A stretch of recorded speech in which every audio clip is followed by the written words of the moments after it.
गावातल्या लोकांसाठी ही गावकरी तुळजा नवीन आहे, हिचं ते ऐकणार नाही। आता आपण काय करायचं? त्यावरचा उपाय देखील आम्हाला माहित आहे।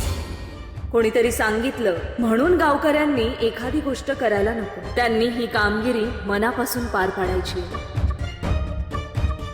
हे सारे आमचे भक्त म्हणजे आमची शक्तीच आहे। ते सारे कार्यरत होतील तेव्हा हे संपूर्ण गाव पूर्णपणे बदलून जाईल, सगळे पुन्हा एकत्र येतील। अरे लय महत्वाचा आणि समध्याच्या फायद्याचा सण आहे हो। तुम्हाला माहितच आहे की हिवाळ्यात झाडं कोरडी पडतात, पानं गळून पडतात, गावात काडी कचरा साचतो आणि तो जर असाच साचून राहिला तर रोगराई वाढते। हो हे खरं आहे। अशा वेळी निसर्ग स्वतःच आग निर्माण करतो, कधी वीज तर कधी घर्षण, पण ही आग नाशासाठी नसते, ती शुद्धतेसाठी असते। अग्नी म्हणजे पंचमहाभूतापैकी एक शक्ती आहे, तेज आहे। आपण त्याला फक्त जाग करायचं काम करतो। थांबा, मी तुम्हाला व्यवस्थित समजावून सांगतो।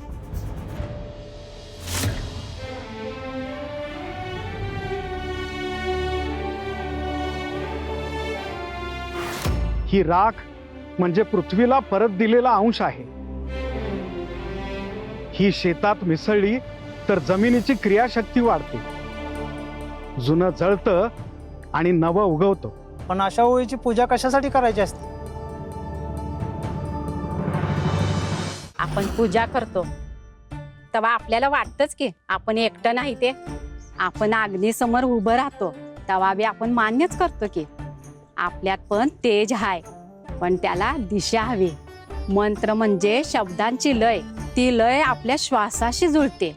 श्वास हा वायू आहे, शब्द आकाशात मिसळतात आणि अशा रीतीने 5 ही तत्व एकत्र येतात। जेव्हा सगळं गाव अग्नीभोवती उभं राहतं तेव्हा ऊर्जा एकत्र होते। एकत्र उभं राहणं हीच मोठी शक्ती आहे। आणि त्या ऊर्जेतनं काय मिळतं?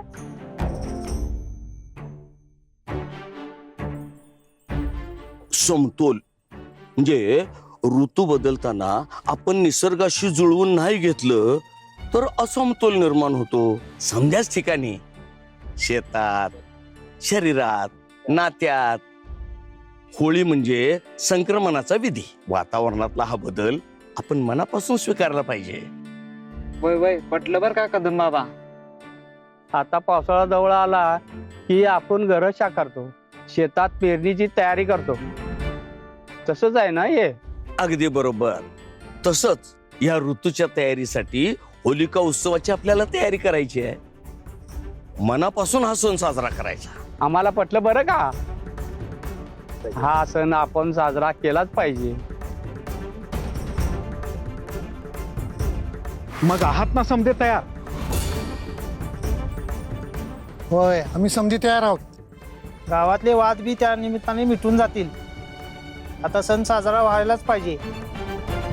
तुम्ही देवीचे भक्त आहात, तुम्ही जे सांगताय ते आमच्या भल्यासाठीच असणार आहे। फक्त मी सांगते म्हणून तुम्ही हो म्हणू नका।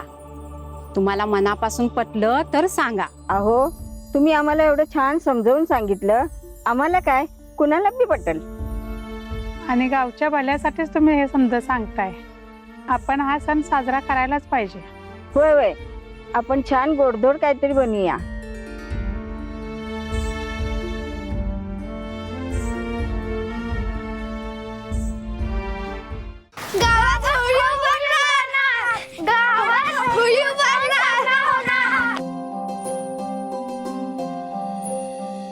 पद्मा, आमच्या ह्या शक्तींनी गावाला अगदी मनापासून हा सण साजरा करण्यासाठी तयार केले।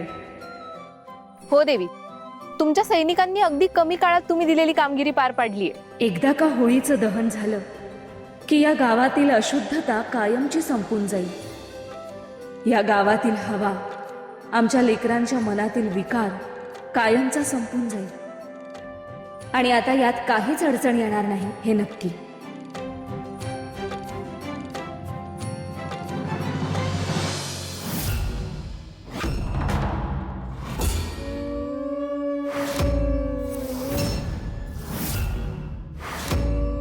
आपण यशस्वी झालो महिषासुरा। अशांतीला साक्षात मनुष्य रूप देऊन आपण तुळजापुराच्या दिशेने पाठवलेला आहे.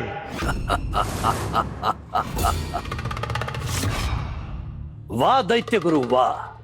याचा अर्थ अशांती तुळजापुराच्या दिशेने निघाली आहे. तर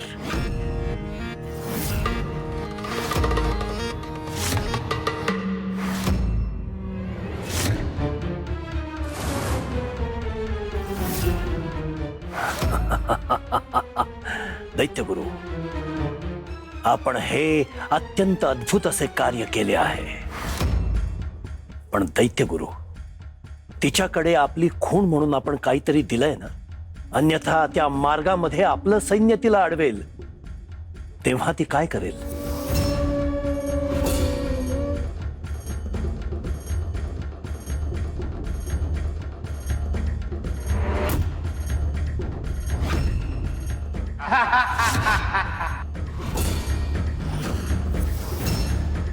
काय गा, कोण आहेस तू? निघाल्यास कुठं? माझ्या वाटेमध्ये येऊ नका. तुम्ही मला ओळखत नाही मी कोण आहे ते.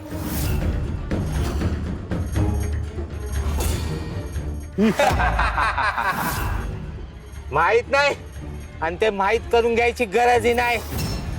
पण आम्ही कोण आहोत ते तुला लवकरच कळल.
तिला ओळख विचारण्याची कुणी हिम्मतच करणार नाही.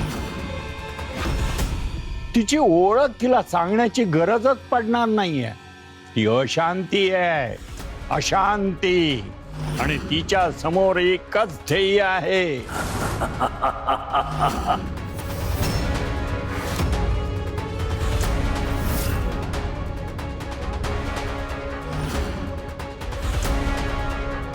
आता माझं एकच ध्येय, ते म्हणजे तुळजा.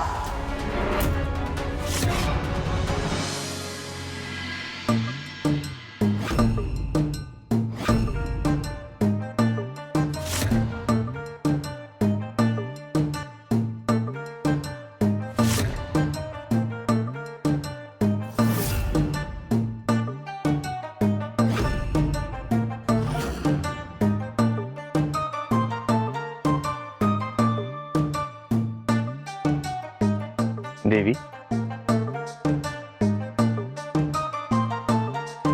या गावकरी महिलेच्या रूपाशी आपण एवढ्या एकरूप झाल्या आहात की कधी कधी आपण देवी आहात हे आम्हाला देखील विसरायला होतं. आज सकाळी सकाळी स्वामींना आमची थट्टा करण्याची इच्छा झालेली दिसतीये.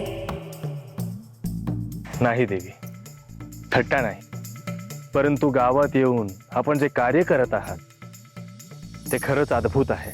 आणि विशेषतः गावकऱ्यांना एखादी गोष्ट समजावून सांगताना आपल्या वाक्चातुर्याचा, बुद्धिमत्तेचा कस लागतो. स्वामी, आज आमची एवढी प्रशंसा का चाललीये? असं काय पाहून आलात गावातून? गावाचं रंगरूपच पालटून गेलंय ते. संपूर्ण गावात उत्साहाने होलिका उत्सवाची तयारी सुरू आहे.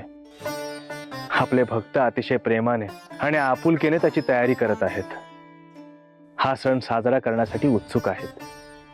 वा, आम्हाला देखील हीच अपेक्षा होती. सर्व गावाने या सणाचं महत्व ओळखलं. जशी तयारी करायला हवी तशीच सुरू केली. ही खूप मोठी गोष्ट आहे.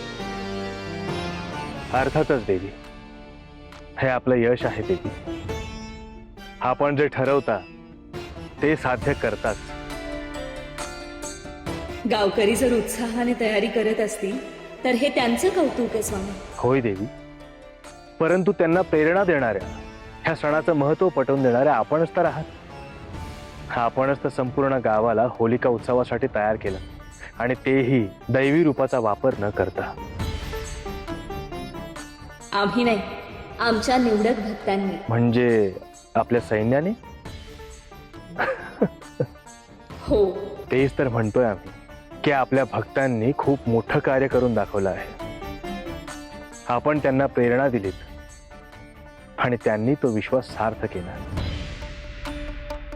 देवांचं सगळ्यात मोठं सामर्थ्य त्यांचे भक्त आहेत. जोवर भक्त आहेत तोवर देवांना काहीही कमी पडत नाही.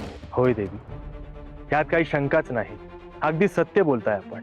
परंतु ते आपलं सामर्थ्य असले, प्रत्येक शब्दाचा आदर ठेवणारे असले, तरी आपण त्यांना लेकराप्रमाणे माया देता, आणि त्यामुळेच ते देखील आपल्यावर आईप्रमाणे प्रेम करतात. का हसताय ते? स्वामी, आज जरा जास्तच प्रशंसा झाली आमची. मुद्दा आणि विषय कोणताही असो, तुम्ही आमच्याबद्दलचं काहीतरी चांगलं बोलण्यासाठी मार्ग शोधून काढताच. जे चांगलं आहे त्याची प्रशंसा करायला हवीच ना देवी. बरं बरं, करा प्रशंसा, परंतु तुमची ही प्रशंसा ऐकण्यासाठी आता आमच्याकडे वेळ नाहीये. खूप कामं बाकी आहेत. आम्हाला देखील आज बरीच कार्य पार पाडायचे. ते गावातल्या सर्व पुरुषांबरोबर आम्ही देखील होळी उभारायला जाणार आहोत. त्यामुळे रात्री यायला जरा उशीरच होईल. ठीक आहे, परंतु हे काम तुम्ही स्वतःच्या मनाचं ऐकूनच करताय ना? केवळ आम्ही सांगितलंय म्हणून नव्हे ना? मनाला पटलं, आवडलं तरच हा उत्सव साजरा करा असं आपणच गावकऱ्यांना सांगितलंय ना. पती म्हणून आम्ही आपलं नेहमी ऐकतोच, आणि आता तर गावकरी रूपात आहोत. कोणत्याही प्रकारानं आपण सांगितलं तर आम्ही ऐकणारच.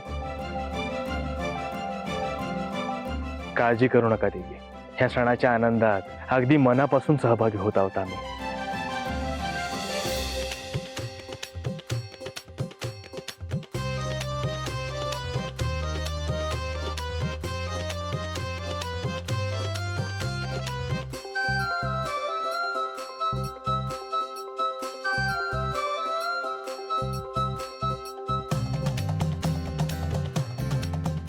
खूप कामं बाकी आहेत. कितीही लवकर उरकायचं ठरवलं तरी ही कामं राहूनच जातात.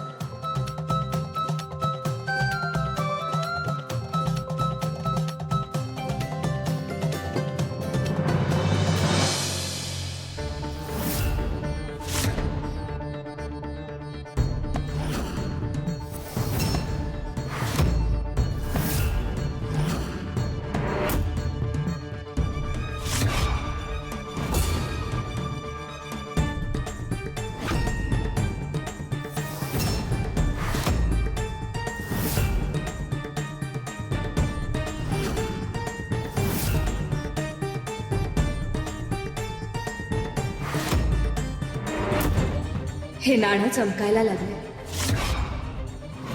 हा काय संकेत असावा? कशाची चाहूल आहे?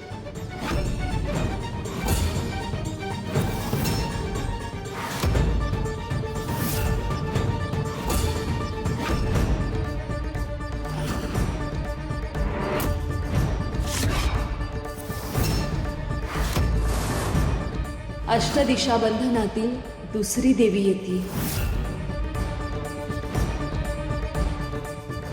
पण यावर तिचं चिन्ह दिसत नाही. असं का असेल?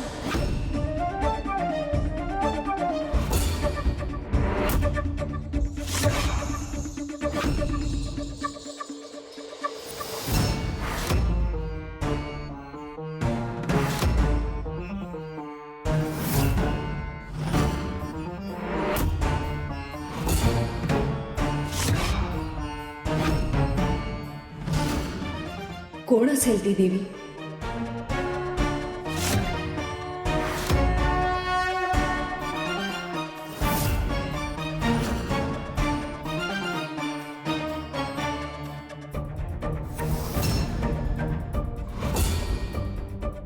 देवी,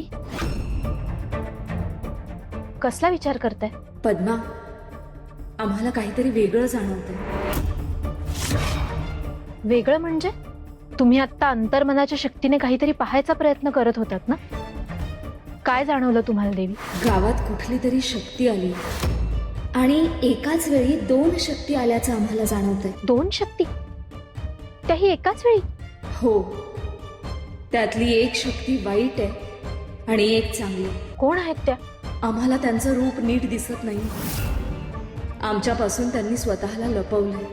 देवी, जर तुम्हाला त्यांचं रूप जाणवत नसेल तर आम्ही काय करायचं?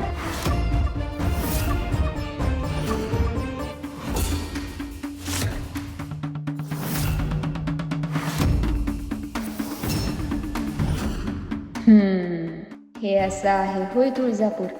आणि इथे राहते का तुळजाभवानी? सगळ्यात आधी आम्हाला तिलाच शोधायला हवं. माय माऊली तुळजा भवानी, माय माऊली तुळजा भवानी, कृपा करी जगत जननी, कृपा करी जगत जननी. माय माऊली तुळजा भवानी. आजी, अगं हे काय करते आहेस? आणि तुझ्या हातात ही परडी? ह्या परडीतनं म्या देवी तुळजा भवानीच्या नावानं जोगवा मागते. ही परडी मला देवी आईनं दिली आहे. हा तिचा वसा आहे. गावातल्या समद्या घरातनं फिरून म्या दान मागते आणि देवी आईच्या पायाशी ठेवते. मग देवी आई भरभरून आशीर्वाद देते. समधी संकट, समद्या अडचणी दूर करते. असं? तू देवी आईला भेटलीयस? होय तर. भेटली असेल तर देवी आई कुठं आहे हे तुला माहित असेलच की. कुठं आहे ती? हितच हाय की. हितच? होय, हितच हाय देवी.